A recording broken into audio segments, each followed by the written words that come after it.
Welcome, welcome, welcome to probably my last stream of the week.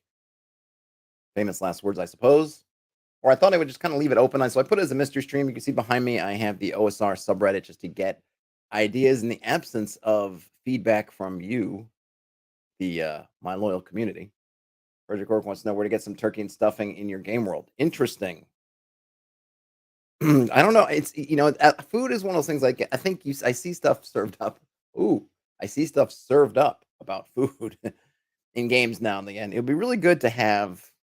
I don't know if I want tables necessarily, random generators, but to get into foods, I tend to not describe foods too much. I end up going for things like, oh, your mutton, your meats, your chops, things like that. I don't tend to think of turkeys, maybe because of I think of turkeys are actually native to America, but then other things are native to the Americas that you bring in without knowing stuff like I forget what, like potatoes. I think I don't know. I can't keep up with it. And then stuff you think is so America endemic, or at least as part of American culture, like apples, which are from China. So all kinds of interesting stuff. I don't know where someone would go. I suppose they have to go to some kind of food stall. I guess everyone eats rations. Yeah, everything's just rations. Bullcaster's right. Just rations. Iron or standard. Maybe there should be a holiday ration with it's got one of those little what in the UK where they give you the little sort of I don't even forget what they call it that you pop. Was it called a popper? I don't remember. But the holiday rations could have a little toy inside like a Happy Meal. But yes, as Frederick says, happy for those who get a turkey holiday this week. Happy turkey holiday. For those who don't, just have a happy week. Hey, Krister.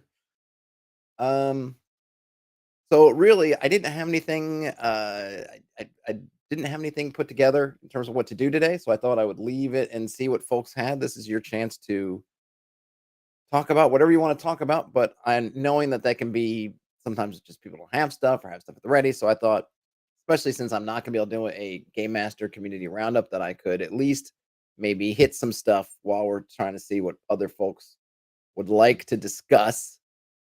But ideally, you guys will be feeding me topics. But until then, I'm just checking out the OSR subreddit. This one seems like an interesting question. This was posted by Kronar. Are OSR classes not fit for purpose? Something mentioned often about the OSR is that combat is deadly and should be avoided at all cost. Why then do we adhere to the typical classes, the fighter, the rogue, the mage, that all inhabit our collective consciousness as different styles of combat? If combat isn't the main focus of this style of play, as it is right now, would a different type of class be more interesting? Apart from shedding classes altogether, are there games that have an interesting take on the principle of differentiating PCs by other means? I know Knave slash Mouse Ritter uses equipment, but it's still referential to the traditional Trinity. I know some games do use other means. We've seen jobs, such as in Wander Home and Ryutama and Past Lives and Burning Wheel, used for character creation or as a sort of class equivalent, but it hasn't really taken off, has it? I'll admit I'd also rather be a knight or a sorcerer than a cook.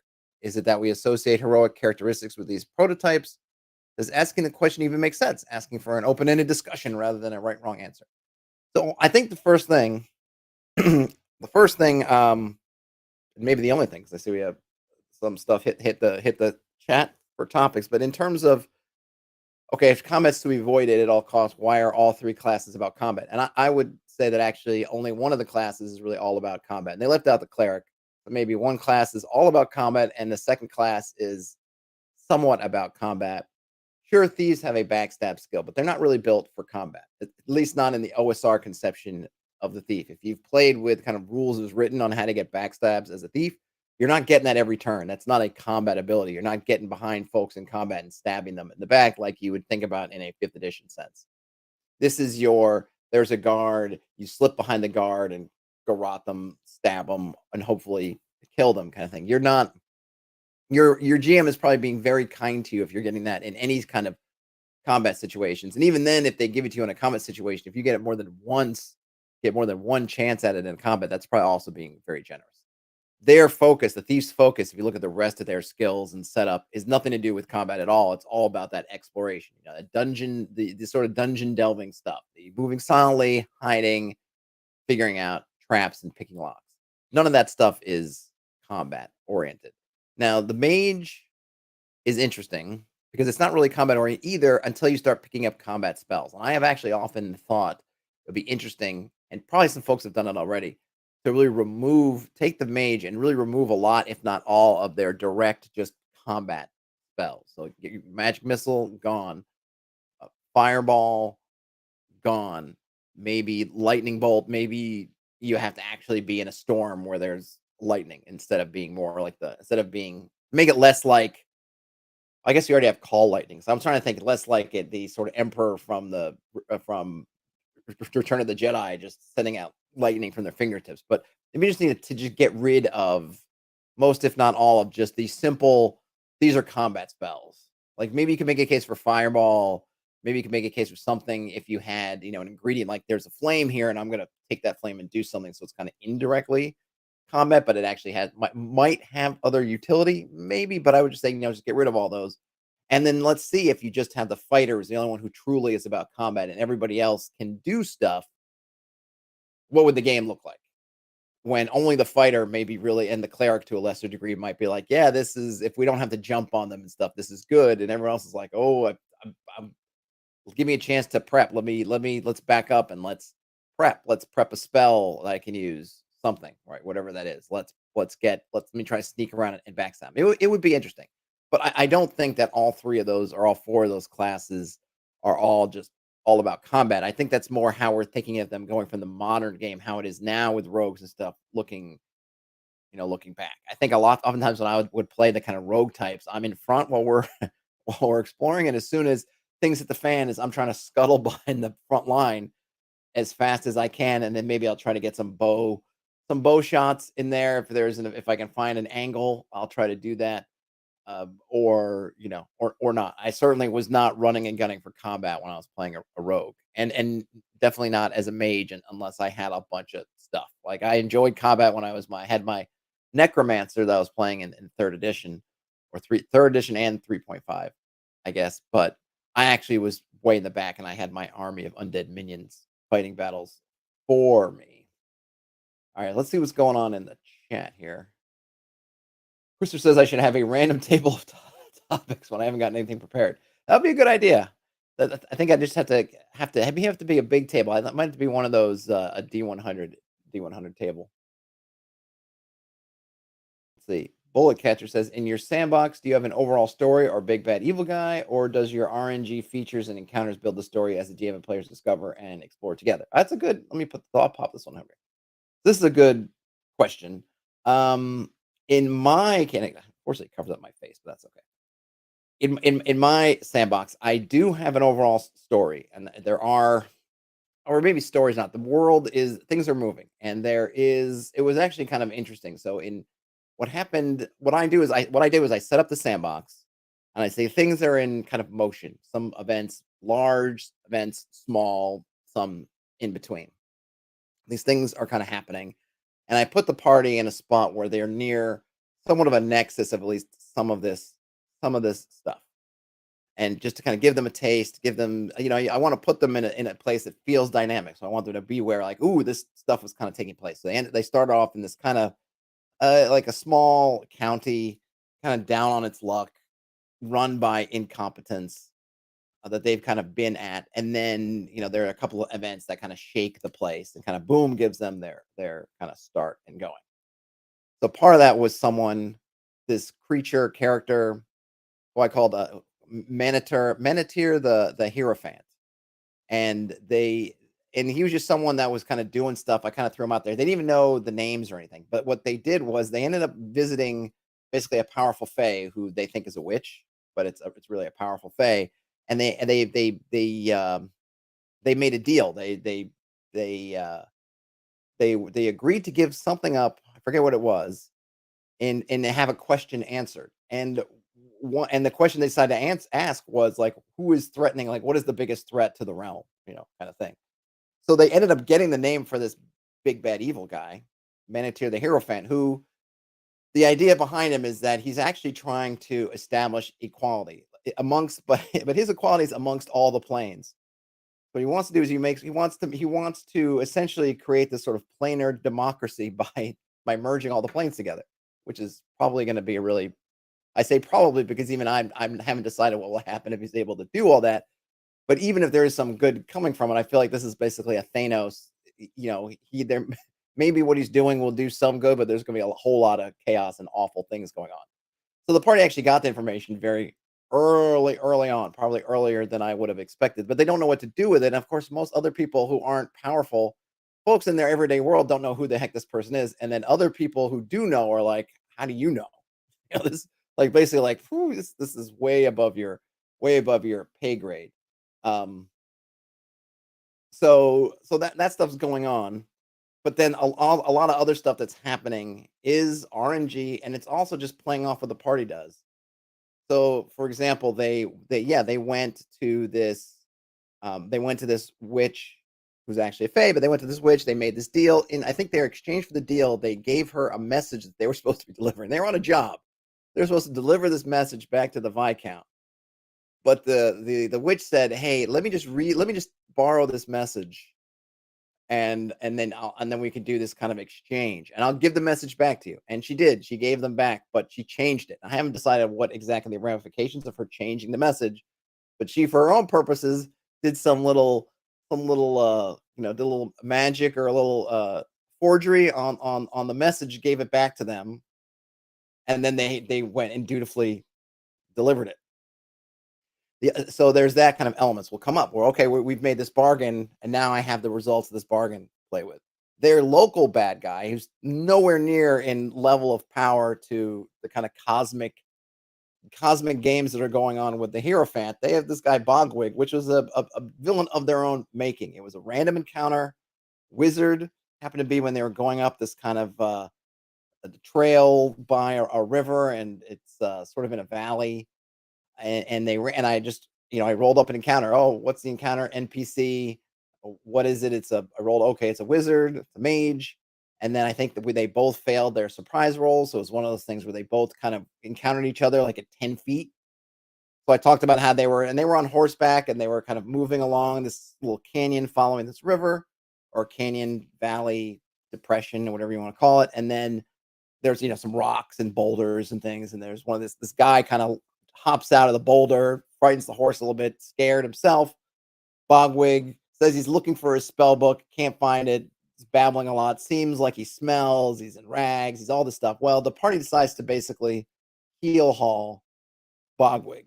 They basically take him captive, force him to go with them, start trying to essentially indoctrinate him into their group, and they're doing all this kind of stuff. So some of the rules that, how to say, rules or guidelines, maybe Todd's laws, is don't put the hireling in charge of something you really want to care about. Because then if you put the hireling in charge of something, and it's not, especially it's not the thing that they're good at, it's just like, here, do this thing, then odds are high that something bad is going to happen, at least like 50%. Like if you really care about it, this is where you have your person do it. So they get into this, they find these creatures, and they're battling with the creatures, and they just basically leave the leash, Bogwig's leash. They kind of tied him and, had him sort of to one of the hirelings, just kind of wait in the back. And the hireling doesn't care about any of this. He's not really paying much attention. I mean, there's combat going on in front of him. This is not his job. Like, if anything, he's kind of annoyed that he's doing this. So they're at the edge of this swamp, and Bogwig manages to get a stone and whack him over the head, knock him out, run off. Bogwig runs off, finds himself going back to town, because it's very easy to get back to town from here. They had told Bogwig all about themselves, the name of the group, their mission, all that stuff. So Bogwig has now been spending the last few months just making trouble for them. And that was all off of just RNG. There's nothing but a random encounter has turned into this whole subplot with Bogwig gaining a kind of authority in the town, which also has to do with this curse. That is another thing that was kind of just like, oh, here's this little area protected in this really dangerous spot, but there's one protected area with a shrine and everything. So what does the party do? They destroy it. They try to get the loot out of it. So they destroy it, which gets them cursed. So now there's this element of kind of things just going kind of, when they can go bad, just kind of going bad. And Bogwig's definitely benefited from the curse. There's been other stuff with these kind of, they ran into these lycanthropes, werewolves, and all these things have been of their own making. So the world that I planned is nothing like this sort of I feel like this kind of vibrant, maybe somewhat chaotic world that we're in, all because of what the party has done.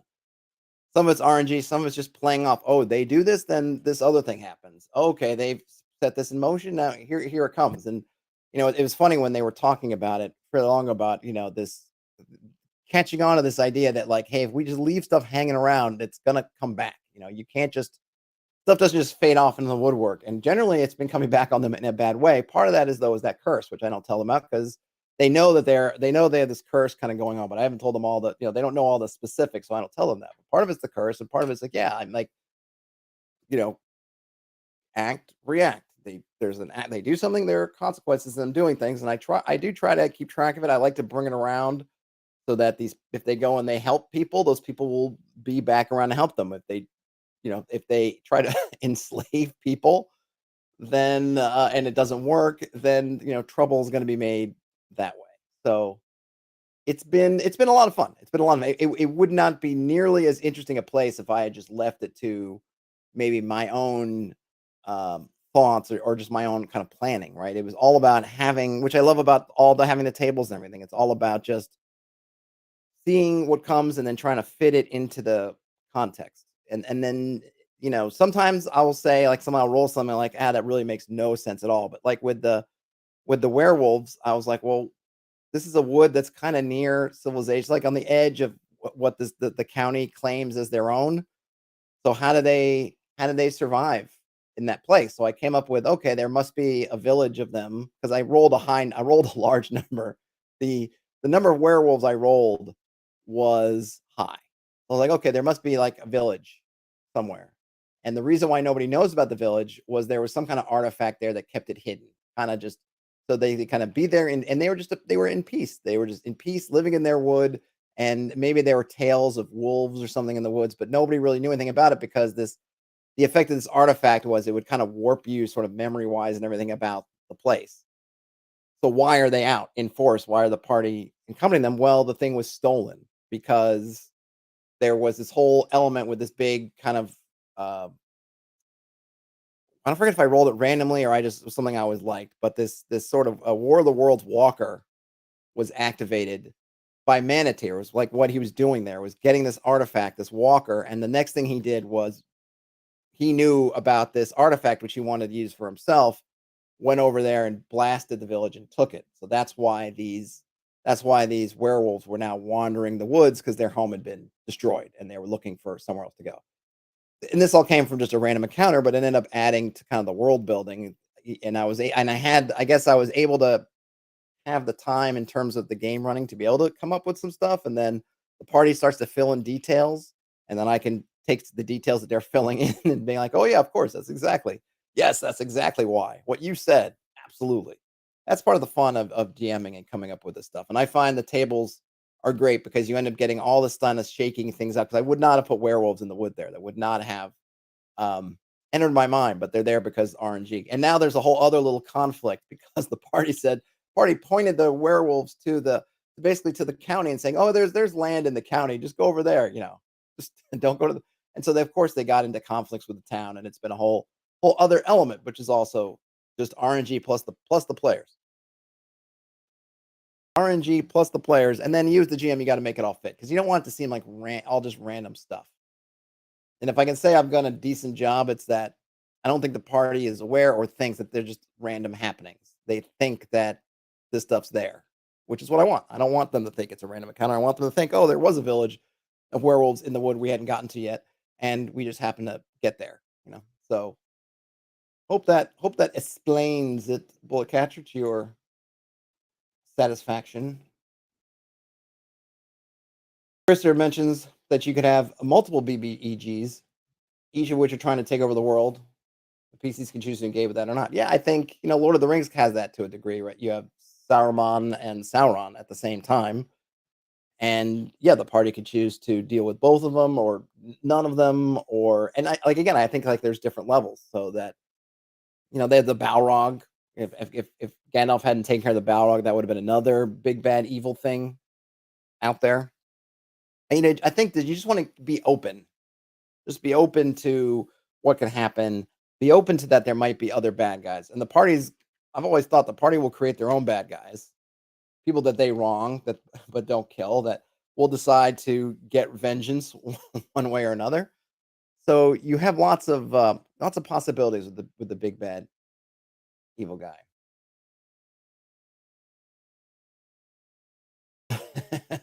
Hey Terrence, I don't know YouTube and notifications beyond my ken. Frederick says, "Have a wonderful holiday." Thanks, Frederick. You too. And Frederick also says the dice can be a second DM if you let them. Yeah, I think it's that if you absolutely if you absolutely let it, the dice can be a great thing. Though it's all about your style as a GM. Sometimes you don't have the time and space or the comfort level, you know, it just in terms of taking these things in the moment, turning them into something else. Which is why I think to the extent that you can hone in your tables and do things so that they fit your context. So like when I rolled all those werewolves, I was just using the basic uh wandering creature wilderness tables from the expert book. So you get stuff that like it wasn't part of my thinking. I mean I probably wouldn't even have had werewolves really in my game at all. I just wasn't I'm not super into I'm not, I mean they're fine, but I wasn't into like, oh, lycanthropes. Ah, I love it. I was like, I would not have thought about it. If I was writing down my random encounter list, I probably would have taken them off and put something else. But now they're there and it's made an interesting additive element. So, you get just kind of let yourself be inspired, and if it doesn't work for you doing it in the moment, then find a way to do the kind of pre-prep. I think a big thing which is good is pre-roll so you have your tables and you have your tools, then pre-roll your wandering monsters or whatever checks before the game. That way you can give them time to sink in, and I think that's really a good thing. And I think I wish I would do that more than I I do, but I tend to forget about doing certain steps. But I think re-roll or pre-rolling encounters and ideas like that, so you can kind of have them rattling around your brain, is good. I'm curious on some of this. So back to this OSR class is not fit for a purpose. I'm curious what some of these other people are going to say. It is interesting, I think, that they think of thieves as being combat oriented, but I think they're thinking more like fifth edition rogues. I mean, everybody in fifth edition is combat oriented, and I would love to see even maybe more for fifth edition than OSR. If you really took someone's class and said, "Hey, you're not combat oriented. You're exploration oriented. You're social oriented." And I think if they did that, I'm curious what would happen, because I think that one of the interesting things with the community is how much folks who love the story are also super into the combat in some way, into the kind of powers and abilities. I'll listen to folks who cover Critical Role and talk about that, and they're super into the role play, but then they'll get into, ooh, we discovered what their class was and that they had this ability or that ability, and ooh, ah. So I don't know if anyone, and then all those abilities usually come out in combat. I don't know if people would be excited if there wasn't like if the new stuff that they got as a class did not have some kind of, I don't know, combat ability. Because the one thing with combat is it's all numbers and dice, right? There's kind of, you can build up an easy hierarchy of what's better. This fireball is better than firebolt. Look, it does more damage. It does more. It's long. It fires farther. It has a bigger area. All these kinds of things. Okay, it's easy to sort of look at and see that. It's more difficult when you're getting situational abilities that are outside of combat. Sure, if you're just increasing. Oh, you had your charmings that gives you +1, and now you're even more charming gives you +3. I guess, but in terms of does it excite the community? Because outside the game, I think you probably as a GM, you probably want to limit how much really kind of game changing stuff you can give out. Whereas combat, the one thing is it's kind of just contained to combat. So sure, you could give them a bigger nuke. It doesn't.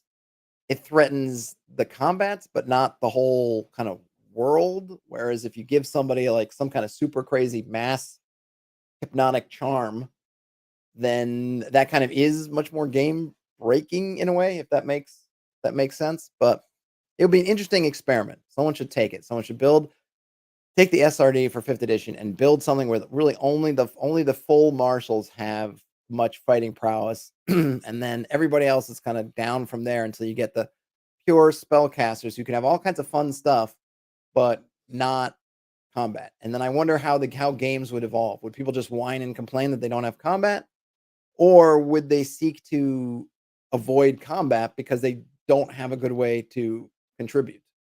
And then so all of a sudden they are trying to come up with ways to use the abilities that they do have because hey, look, we get in this combat, I can't fight her. You're not going to be able to protect all of us, and we can't fight. So we need to try to figure out how to maximize our chances to make it a really quick fight using traps, guile, tactics, whatever, or we got to avoid combat. I'd be curious to see how that would work. Parents said that their general disinterest in protracted combats is what keeps them hooked into the OSR/NSR content. Yeah, that's a great way of putting it. I have a video that I want to put out. It's pretty short, but I basically just exhorting people just to stop combat after 4 rounds, like in fifth edition. I don't mean stop like just like everyone goes back to their corners, but like in that fourth round, if you go through 3 rounds of combat, your fourth round, I think you should be making for as the DM controlling whoever the adversaries are, whoever you're controlling in the combat. You get in that fourth round, you should be making a decision, and that decision should not be more combat. It should either be we've got the party on the ropes, so let's just bring out whatever nuke we can and wipe them out and be done with it, or we're losing the fight, so we need to surrender, run away, blow ourselves up, whatever it is. Like you need to make a decision that basically like that last round is like the last round we're fighting. Third round, 3 rounds to get it done. All right, does it look like we're gonna win? What can we, this is where you got to be like you're playing them smart. Cause like, okay, it looks like we're gonna win. Like, I don't know, I'm not gonna say I know all the where everybody's at, but there's a few of them that look heavy damaged. Take them out. Right. Oh, the caster back there looks like is on his last legs. We're gonna try to take them out, take these other guys out, and then threaten them so that the remaining PCs surrender. Or or like we're in this kind of stalemate. Okay, we're not getting anywhere. They're as strong as they were, and we may be as strong as we were, but this is not really tenable for us. So we need to do something. Either run away and get help and get to a better spot so we have an advantage, surrender and hopefully fight another day. Like do something. Like I just feel like 3 rounds, the fourth round, you make like an end of game call, whether it's a Hail Mary, whether it's a coup de grace type thing, whatever it is, just do that. Because yeah, the protracted combats just become just slogs, just complete and utter slogs. And it doesn't really make sense. I know in like real time it's only a minute. So you think, well, people fight for more than a minute. Like, sure they do. But even then, I think I don't know. I just think it may be minutes in real time, but in game time, it's long. And then it just gets longer and longer. And if you feel like, oh, round 8, round 9, it's like just stop, cut it short. And I think this also encourages your bad guys to use all their abilities like as soon as they can. Like, don't hold back. Oh, I've got this great thing. I'm going to use it in when we get to the 6th round. Stop. Got the great thing. Use it up front. Dragon, breathe that dragon fire. No reason to hold it back. Bring it. You've got some crazy thing. Just bring it. Drop everything up front and see how you fare. And that will encourage the PCs to do likewise, I think. If they know that nobody's holding back, literally nobody is going to hold back, then they're probably less likely to mess around once they've figured that out. All right, we got some mega threads for Black Friday / holiday deals. I'm not going to go in there, but you should definitely check them out. Forbidden Tomes of our Slimy Lord have finally arrived. I don't know what that is. It's fine. Give me your best retro clones. I don't know. I still wonder about this thing with the retro clones at this stage in the game. What is the benefit of having the retro clone as opposed to going back to just the original? And for retro clones, I'm talking the ones who are more or less just moving it forward. I mean, the only thing I can really think about are just clarity of design or clarity of presentation, which is basically like we looked at Fantastic Medieval Adventures and think of Old School Essentials. That's really what they bring to the table because they're not changing anything or they're changing very minimal things. It's just clarity of presentation. They're presenting it in a better way. But I often think that even given that, other than the fact that they're free, just at this point, you can get the originals. The whole idea of the retro clones, where the originals are really hard to come by, it was either maybe you could find some kind of PDF in some kind of decent form, and a lot of times they were just these scans of the pages. So there's no searchability. They sometimes they were like hundreds of megs in size because people because everything was at their kind of the beginnings of doing so. PDFs weren't super optimized or whatever, or you just couldn't have it, and you're at the mercy of eBay or different different marketplaces for used games, which can make them super expensive. And they didn't and drive through either didn't have them up or it wasn't even around yet. So, but now we're at a place you can get all this stuff. So I don't know why not just go get it. Like if you want to read BX or you want to read the white box, you want to reread first edition, just go buy the digital book. Some of them now they even have print on demand, so you can just go buy yourself like the rules compendium. Just go buy it, or the rules cyclopedia rather. Just buy the rules cyclopedia. They have it at drive through. You can get it printed hardbound. So do it. Let's see Perkins. All right, we got some other stuff. Hold on a minute. So, going back to my combat piece, Perkins says, have the last few goblins or orcs running away is something that I've used to end combat. Mop up, and Broughton says, mop up combat is boring as all get up. Yeah, either run away, surrender, or make one last like suicide dash if they must. Yeah, just get rid of it. Perkins says that balance encounters tend to create protracted combat, so I do not think about CR difficulty levels beyond the descriptive element. Um, yeah, I mean, certainly, right. I mean, there's definitely the more balanced it is in terms of the party and the enemies being at about the same level. Yeah, you're going to create a situation where everyone's hitting 10% or 15% of the time, doing about the same damage. So you are more likely to get. Obviously, if the PCs overpower the monsters, they should deal with them pretty quickly. And if the monsters are much more powerful than the PCs, they will also deal with them very quickly. I mean, I don't bother with CR.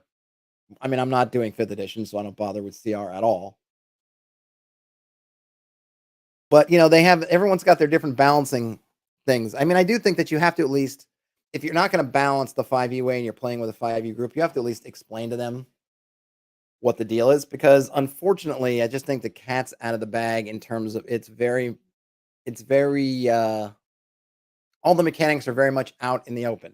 So I remember it used to be, and maybe it's just me, I don't know. When I was playing in a game, let's say I was playing back in the day, playing in someone's second edition game, I had no conception as a player. I didn't think about or anything about all the wheres and whys and wherefores of what we're fighting or how strong they are and anything like that. Even if I could have gone into the second edition book and looked up, found the GM guidance on encounters or whatever, like it just didn't occur to me to be that wasn't part of the conversation. Like I don't think I cared. I don't think there certainly wasn't at that stage wasn't all the kind of message board sort of thing about it. And I think actually probably for the vast majority of players, that's probably still true. Just go and get in your average local neighborhood D&D game. You probably don't have people theory crafting out all the rounds of combat and figuring out all these efficiencies. Just what we get with the internet, which is probably, the 0.1%, at least people who are really active in it, who are just all over every little detail and nuance, real or imagined. So, but it's just known now, I think. I think that people know, and so they're like, "Hey, we're supposed to be doing so many encounters of this level. Then you gave us something, and I looked it up, and it's deadly." It's like, maybe that's why I'm glad I'm in the OSR space for the most part, because I don't want to deal with that person who's out looking to kind of meta judge my encounters.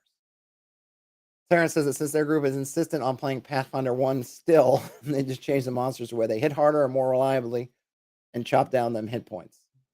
I hear you, Terrence. I mean, I really enjoyed playing my Necromancer in 3rd edition 3.5. However, the just the power creep and all the I don't know how Pathfinder 1 is managed. I don't know if Paizo cleaned it up and sort of standardized them. They probably did. But just towards the end of that 3.5 era, I remember the game master was getting all the stuff from the net and things, and they were just these crazy. You probably must have been going like D&D Wiki, the GM's section, because you get these crazy things. And it was funny because we would have these combats where we would scrape out a victory, and then I would use my spells to bring them up as my minions. So I had these templates, oh, it's a skeleton now, so you can templatize part of it, or it's a zombie. And so I would tell them, like, hey, can I see the original monster? Because I need to write down their stats and then convert them over to the undead version. So I'll get to see this stuff. It was just like, insane. And it's just weird to me. I just can't think about if it had kept going, like you just keep going down that path. Obviously, Pathfinder 1 found a way. I don't know, but it just felt like there was just so much stuff out there. And I know that 5th edition has, maybe even by the numbers, 5th edition has more stuff. By all accounts, it should have more stuff. But I mean, I think if you take out the DM's guild, maybe it's a little bit more. It doesn't feel like so out of control with stuff that's either feels like it has that, authority of, like, first or second party things, that I think it had. At least maybe I think we're just more savvy about the marketplace now that we're not taking things for granted, but I just felt like the stuff coming out at the end of that 3rd edition 3.5 era was just, and the power creep was real. The power creep was very real, and but I enjoyed it because my necromancer had this kinda little army of all this just crazy stuff with, like, multiple arms with, like, scimitars at the end of each arm, and just like it was great. I would just sit in the back, and then he would go get some other like even more powerful monster, and we defeated it. I was like, okay, great. I'll send this one away, and then I'll have this big like worm thing that does this thing to it. So it was like a great buffet for the necromancer, who was actually ended up being a popular character with that party too. Everyone got a not because I was winning over encounters, because I wasn't, but I think my enjoyment of this, I think, was was shared, or people enjoyed my enjoyment of the fun I was having was contagious, as they say. Brand Smith says that their group is Pathfinder 1 also. 2 more sessions and they're wrapping up the campaign. Got them excited for OSE somehow. Excellent. So Brandon Smith, what has gotten them sold on OSE out of curiosity? All right, let's see this one. The difference between OSR and 5th edition. I don't know how this one's going to go, but we'll take a look while I'm waiting to hear what Brandon Smith has to say. Okay, so this is posted by Eternal Jaded God. I see countless arguments for more player freedom and the ability to do anything in 5e forums, but in OSR, I see a call for using controlled scenarios to help player creativity, teamwork, and the desire to create interesting scenarios that are thematic. I have a sneeze coming on, so apologies in advance. 5th edition feels like a hodgepodge of tasteless soup, and OSR feels like it's well curated and a well curated and planned meal. Just their observations. They want to make clear they're not attacking anybody, blah, blah, blah. Okay, so OSR, they see a call for using controlled scenarios. I'm not sure what they mean by controlled scenarios. Countless arguments for more player freedom. So the interesting thing is, I think now, of course, I can't speak to what's actually happening in 5th edition forums. I can only maybe speak to what I see when I'm in the more 5e related spaces. And it seems like the freedom that people are asking for in 5th edition is not the same as the freedom that people would tout as being one of the hallmarks of OSR games. It's not freedom of the world. I think in the OSR, a lot of times they think about, look, you can do anything. You can, it's a sandbox, or it's got a lot of sandbox elements. And look, you can just engage with anything and do this and do that and really write your own story. That's not generally what I think when players are arguing, or when they're talking about or complaining about in 5th edition. It's not in terms of that kind of freedom. I'm not sure that a lot of those folks really care so much about that. I think that it really seems to me more about the kind of like, what do their abilities allow, and then those combinations. Oh, my DM doesn't allow artificers. I don't know why. Why is my DM holding me back from doing this thing? All these kinds of things that are all about those sort of choices in the character generation and development, or what they can do in that way, in that kind of character generation and development sphere, is where I see people wanting all the player freedom, and complaining if a GM, or when a GM says, nope, I'm not allowing Aarakocra, or no, I'm not allowing you to play a moon druid and then and then a druid of whatever at the same time, or all these things. And people will say, oh, I don't know why they're doing that. It's not game breaking. They should let me, blah blah blah. And look, I mean, I probably sound like I'm not super on board with those complaints. I mean, I honestly, I don't care. I don't care. I don't care that I don't feel like they're important. They're not important to me. Um, Maybe if I played a bunch of 5th edition and I had all these kind of really interesting, I mean, look, I'm sure if I played 5th edition, I had a really interesting character concept and I pitch it to my GM and they shoot it down after I make some a really great PowerPoint presentation behind me and I show all things and they just go like, nah, don't want it. Yeah, I'd be frustrated. Be frustrated too. Thankfully, I haven't had experience with any GMs that I've had. And I think there is something OSR where I think people are still more kind of harken back to the kind of the sort of more absolute. I don't want to say absolute. Maybe that just giving the GMs their creative lead. Like the GM wants to have a certain scenario, not arguing with it. You just decide if you want to do it or not.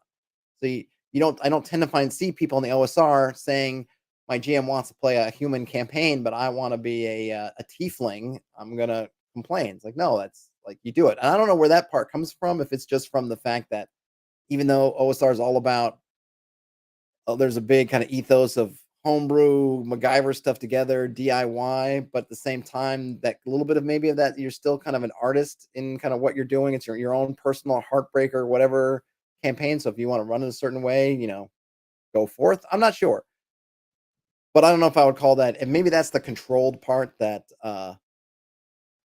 this person's talking about. But that's what I see out of the communities. But I don't know too much. Ah, okay. So Brandon Smith going back to how they got their party on board for OSE. So they've been playing Pathfinder 1 for years, and that the old school primer kind of it was useful for creating a pitch, and then they're just kind of ready for a change. And then Raid LC responding to 5th edition versus OSR says that most 5th edition people I know want freedom of race and class. They expect to play the same adventures over and over and don't expect a lot of straying off the adventure path.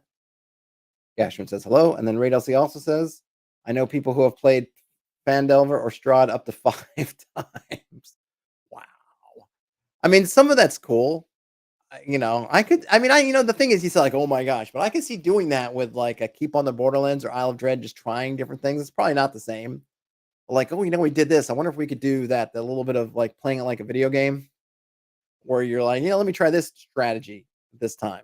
Vandelver doesn't seem like there's that much going on in it. So interesting if you just play that over and over again. I don't know if there's that many.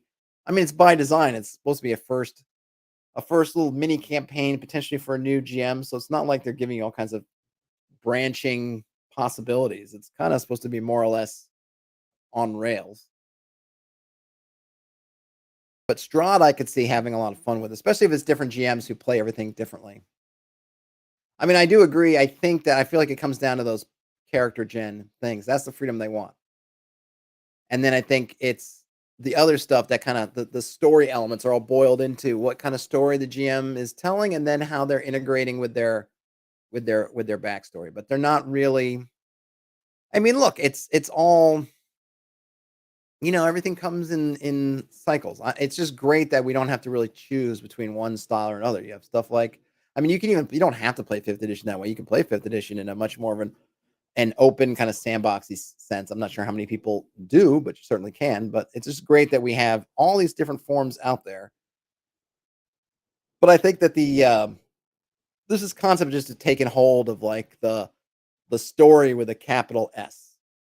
Whereas I tend to run my game is more like history as it's happening. It's just very messy.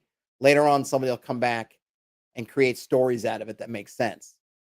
But when it's the actual games are going on, it's a mess. And then at some point, there'll be some through line of the folks who make it through all the stages, and then when they craft the telling of it afterwards, they will create the more the more organized story out of it. But what essentially was a whole lot of a mess. At least that's how I think of it. If anyone if anyone gets to the line. Just curious, there's a lot of comments in here. Let's just read some of these, see what's going on. This one was upvoted a lot, so From Dr. Rotwang. The other day, I was making a 5th edition character for a game that I was invited to. I thought, hey, I'll make a bard. Why not? So I looked at all the bard stuff and I was like, okay, why not? But as I looked further and further along the path of progression that's laid out for that class, the more and more I thought, okay, but that's not the way I picture my character. I don't want those abilities. I want something different. The whole thing just seems so prescribed and predetermined. Yes, there were choices, but they seem to be driving towards specific destinations, not toward possibilities. And that's not necessarily bad. You know what you're getting into and where you're going. You just can't go there. That's fine. But if you don't want to go there, you're better off with a less is more approach, something where there aren't so many landmarks and preset steps. Something where you and the GM can just make ish up about what I'm a bard means to you and what cool stuff you think your bard should be able to do and how it's going to work. And that's the OSR spirit. I mean, I'd say that probably is. I'm not going to necessarily disagree and say, no, that's not the OSR spirit.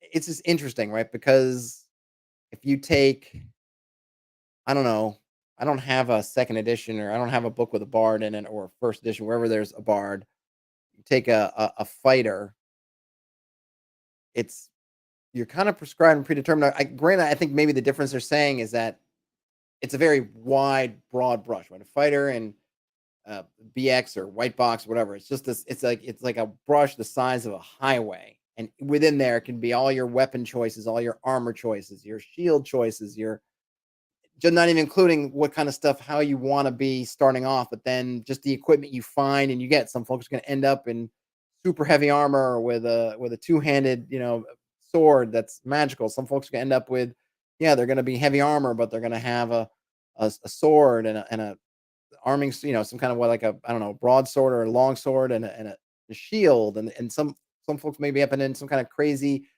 chainmail, mithril coat, chainmail, and something, and a large war hammer and something, right? So you get all this kind of stuff, and it's all a fighter, and there's nothing in there about saying how your fighter needs to be. You're not told you're a defender or you're a this or you're a that or the other. There are no subclasses. You can change it up, and oh, I'm a defender today, but tomorrow I'm going to be out there looking to get up and dirty, and I'm going to go super offensive in the next combat. I don't care, whatever. You can do what you want. Maybe that's what they're talking about. It just seems weird to think when you have all these choices and then one that basically has no choices at all, that you would think one is better than the other one. But I think that maybe they're reading into the fiction parts where you're going down these kind of narrower, you start off with like, okay, you're a bard or whatever, and then third level you have to pick which kind of bard you are, and it's sort of narrowing down your possibilities as you go. You're kind of honing in on a particular spot.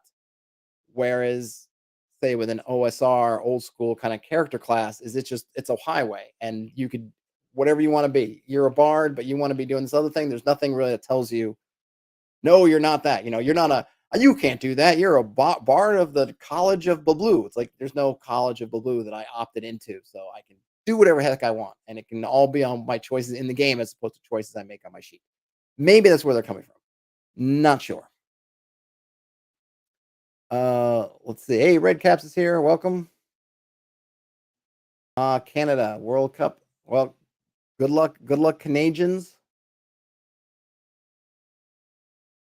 Broughton going back to about the adventure paths. Perhaps the reasoning for not straying away is that most players are far more casual about the game.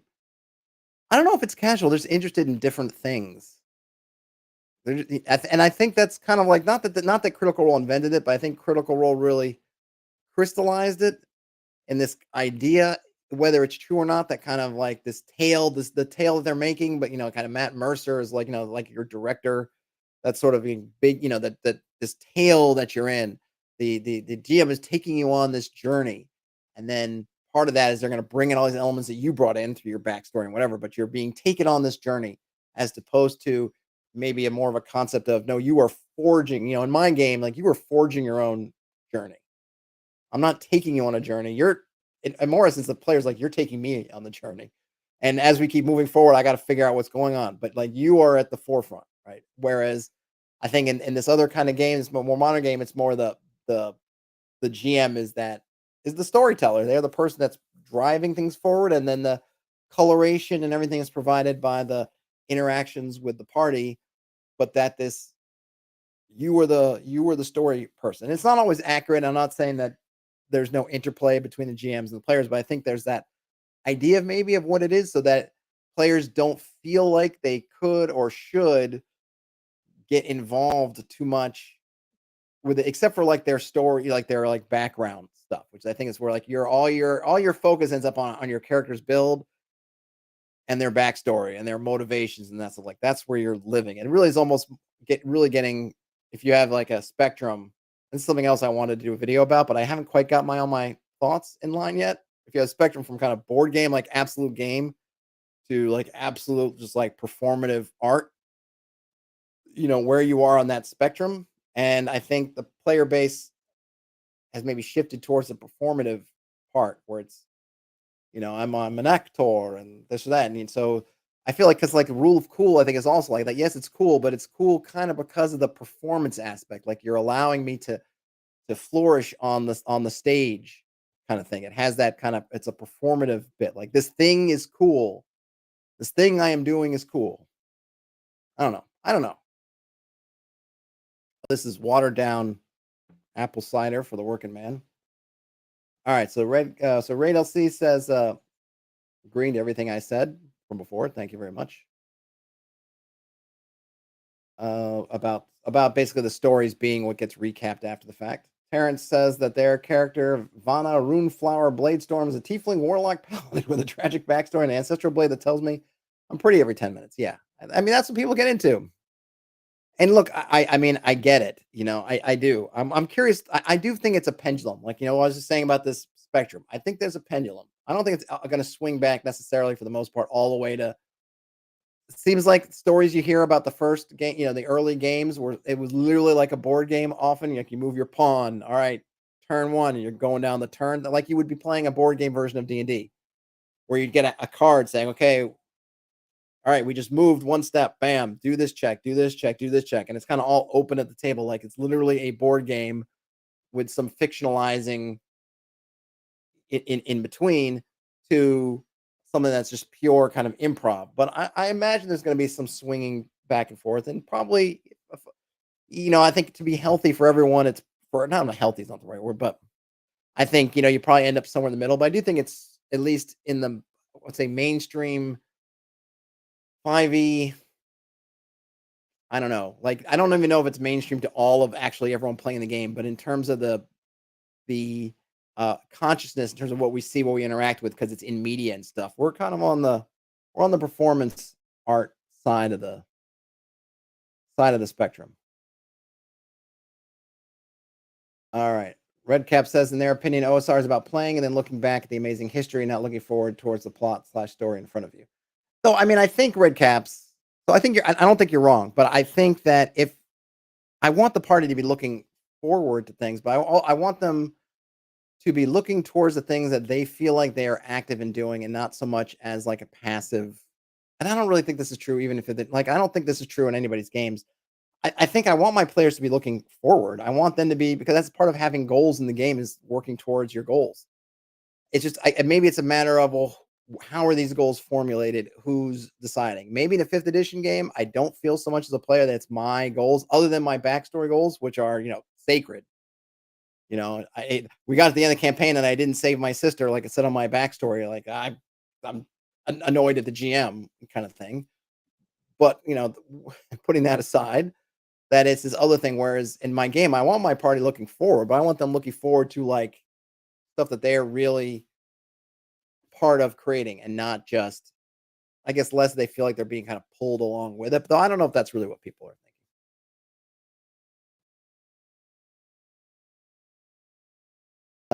Perkins says that people play RPGs for different reasons and for different types of enjoyment. Absolutely.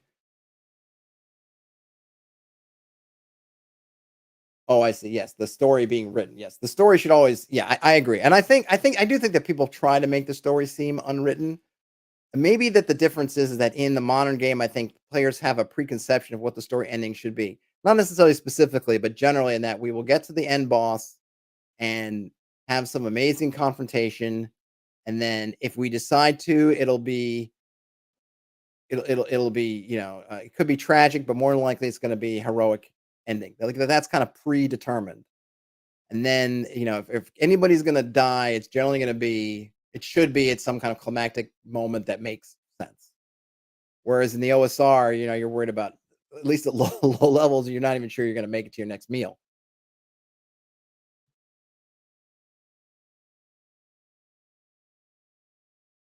Perkins saying that OSC is just easier to run. Yeah, I mean, I think there is that ease of running it.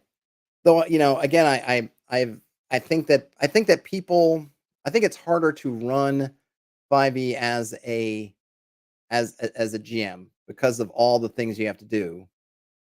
I don't know from a player standpoint, if I'm a brand new player, if I would say BX is easier to play as. Now, granted, there's not as much stuff going on, but like I mentioned before, you have all these different dice. Sometimes you're rolling high, sometimes you're rolling low. It'll be hard to figure out like what it is you're supposed to be doing um, from that standpoint. And then it's really gonna. I guess at some point it comes down to who's teaching you and how they're teaching you. Because I think you can teach BX or something in a way to make it easy and understand the stakes of everything you're doing and understand the consequences of your actions, right? Because of the fact that you have very little margin forever at low levels. If you're first level and you get out there and you have 2 hit points, like you got to really be careful, and new players may not be ready for that because you don't have that buffer. I think that's maybe why one something I like about the funnels, the DCC, is because you just get to kind of experience that, but have because they're all level 0 nobodies, you don't need to dwell on it. Oh, I lost that guy. I lost. If you make your first OSR character and they're dead in 5 minutes, and you're not coming, and you're not prepared enough, I think that can be off putting. And then I think the kind of the varied mechanics I think can sometimes be off putting as well.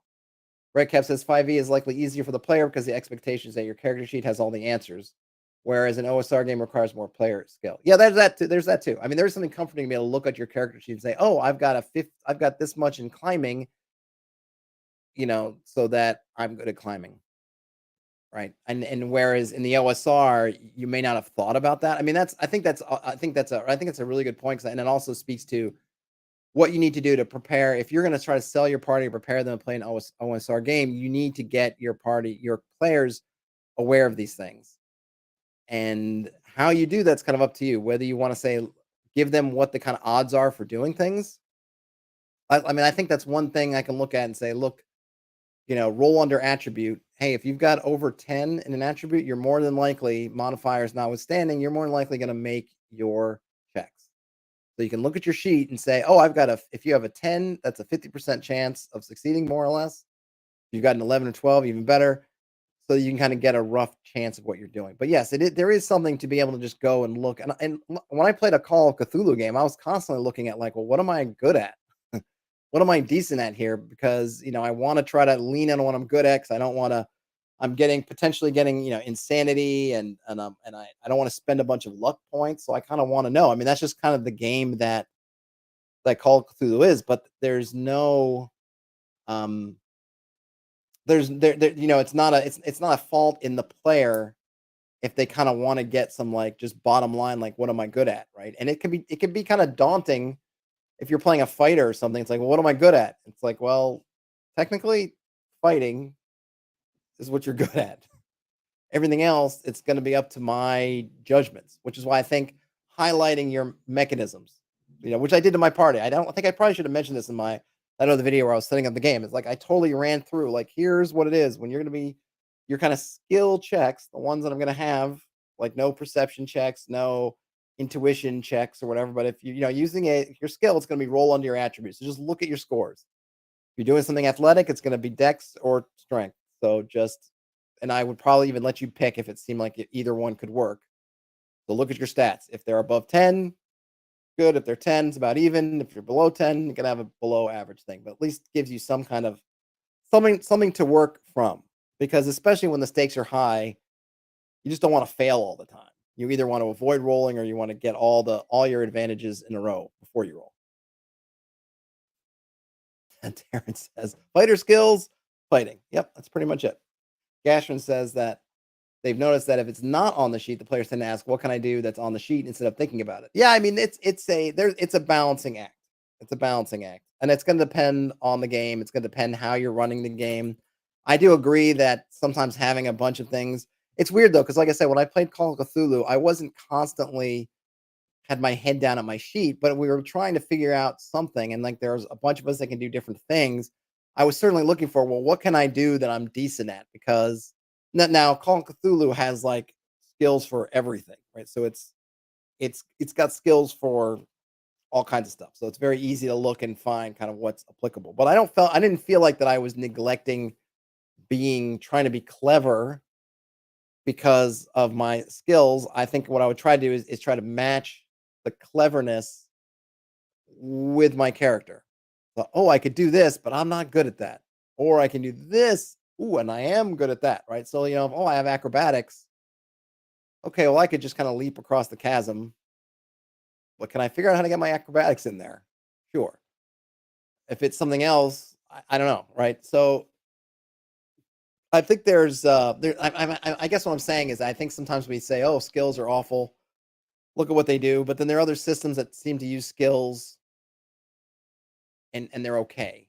I'm not sure what changes between the systems that do it well. Maybe it's just the fact that they're just so comprehensive with the skills that there's no holes in them. Or I don't know. I'm not a Call of Cthulhu expert, so I don't. I've only played that. I only played that one game, so I don't know if later on I would find stuff like that. But I'm not saying that there isn't something to the people staring at their sheet and not looking beyond it. But for example, there are skills in BX. Turn undead's a skill. Essentially, fighting is a skill. I mean, we have a thing that goes up. Thieves have skills, but I don't think that we think that thieves have their heads down in their character sheet because they have 4 or 5 skills because they're just kind of applicable. And when they get to a moment where they can use one, then they want to use one. And outside of that, they just work. So there's probably somewhere we can get to if we wanted to have skills in our game, but not have them take over. I think we could find a medium in there. I don't know where it is. I don't know what it is, but I think we could find it. Krister says they like skills. When they play old school essentials, they miss them. Then again, they're probably an oddity in the space. They just play 5e in the OSR style. I mean, I think skills can do some nice things. And I don't think that you have to necessarily go classless to get the benefit of skills. I'll just say again, I really like the kind of occupational type skill sets, like something like Barbarians of Lemuria, where it's like, oh, I can pick up and be a sailor, and then we can all we have to do is agree on what kind of skills a sailor has. And if I'm using a skill that's sailorish, then I can use my sailor background basically to do. Like I think that's really great. I certainly don't mind a handful of skills or some skills for stuff like the specialist and lamentations, or maybe we think of like saying a ranger, some of your skills that we're basically going to be um, abstracting away anyway. Like hunting, I wouldn't mind a hunting skill because I'm not going to go through generally and describe someone out there hunting moment to moment. I just want to know how long does it take? Are you successful? And does anything bad happen? So having a skill that I can use that to roll, great. Fishing, same thing. I don't need to know. I'm not going to do, oh, you something bit on the line, roll a die to see if you reel it in. Oh, nope, try again. Roll. Oh, something bit again. No, I just want to roll and say, okay, you were out there for so many hours, you fished, you were killed, or you killed a fish. That's it. So those kind of skills I could see happening. Now, some other skills like perception, I just don't want that for my game. I don't want players rolling to see what they see. I want them to be engaging, interacting with the scene, hold me accountable if I don't describe something, have questions, have that back and forth. I don't just want to like tell me what I see because I rolled 15 on a check, but I didn't really engage with the scene. Same thing if whatever one is it tells you if people are lying or not. Like, no, you're gonna have to figure that out. And maybe it's unfair because this, that, the other. I don't care. That's part of the game. Take what I'm saying at face value or not, and then you decide if it's truthful or not. If there's someone's got a tell or something, I'll try to say something about that. But yeah, you got to figure it out. That's the game. That to me is part of the game. So I don't want those kind of skills. But I think there is a place for some skills, and like I said, we have them baked in. I mean, Turn Undead's a skill. It has a progression. You roll to see if you can do it. A hit is a skill. You get better at it as you go along. So there's always been some skills. It's just usually in the things that we're okay abstracting away. And I think maybe we could create skills that fit that focus, either that or something else. Then I think they can work, even in even just buttressing a class based system. Let's see. Broughton says they keep flip flopping on whether or not to rework the skills system for 5th edition. On the one hand, it's easy and streamlined. On the other hand, I want my players not to rely on the list of skills. I think part of the thing too in 5th edition is you get all those like free skills, like, oh, you're just proficient in this stuff, or oh, you get this number. Like, I want like maybe some little value. And then if you don't actively train or it's not part of your class, you shouldn't just be getting free You just get that, like, right, it's like, oh, you get this now your proficiency level is 4 and now it's 8, and then, like, you just kinda, like, get free points. Free, everything, like, I don't want that. I want it to be much more specific and much more, um, I don't know, targeted, I guess. I don't want, like, a skill that I never used once in the game is just increasing passively, even if it's at a slower rate, like, suddenly I have 4 or 5 in a skill I've never used before just because I'm level 6 or whatever, and I'm not like, I don't I'm not down with that. Terrence said they played Delta Green once, got their face blasted off by a shotgun booby trap at the first investigation site. Ouch. And then Stochastic Engine says it's not about a comprehensive list, but more about seeing when the role is actually important to make. Many games just consider character competency as part of that judgment. Yes. Well, I mean, certainly where games come in and how competent the characters are. I mean, I think that's a big I don't know what 5th edition actually says about that. That is definitely one of the arguments areas of 5th edition is exactly like a first level character. How competent are they supposed to be? Exactly, right? Because from an OSR standpoint, generally speaking, you're a farmhand. I mean, you're one step up from a commoner. You're not proven in any way. You're 18, fresh off the farm. We're given a rusty dagger and kicked out the door, kind of thing. You're down on your luck. You're broke. You're not seen as being an expert in anything. You know, but in 5th edition, it seems to be a little bit more vague, or it's left up to the players, kind of. And that's kind of where your backstories can part of what I don't like is when people start filling in this stuff. No, wait, I'm an expert because I said so in my backstory. Like, okay, maybe, maybe you should have put that in your when you're actually generating your character instead of trying to get freebies by saying you're an expert in everything under the moon and then not take that stuff whenever you're doing your classes. But maybe that's just me. But yeah, I think there's definitely that kind of hope should be written, spoken about what is how exactly are you as a first level character or whatever level you're starting at in one system versus another. And yeah, I think it is kind of vague, 5th edition. Well, look at that. We have already come to an hour. Awesome chatting with everybody. Kind of a mishmash of topics, but I like it. I would love to do more than this. I just need more of these like this. I don't know how popular they are after the fact, but it's always good to engage in conversation about all kinds of different stuff. Stochastic says consider that hunting skill, quote unquote. Does that mean that a character with it can't sneak with some competency? Um, I stochastic games. So I would not consider hunting and sneaking to be the same. Myself, I would not because you don't have to. You could be standing still. I don't know. Like there are many ways to hunt. Like I like for me anyway. If I had a hunting skill, it would literally just be hunting. And you could make the argument that, oh, I'm better sneaking, but since we already have a skill for that, say no. I don't want to have skills. I don't mind the overlap if we're doing like a.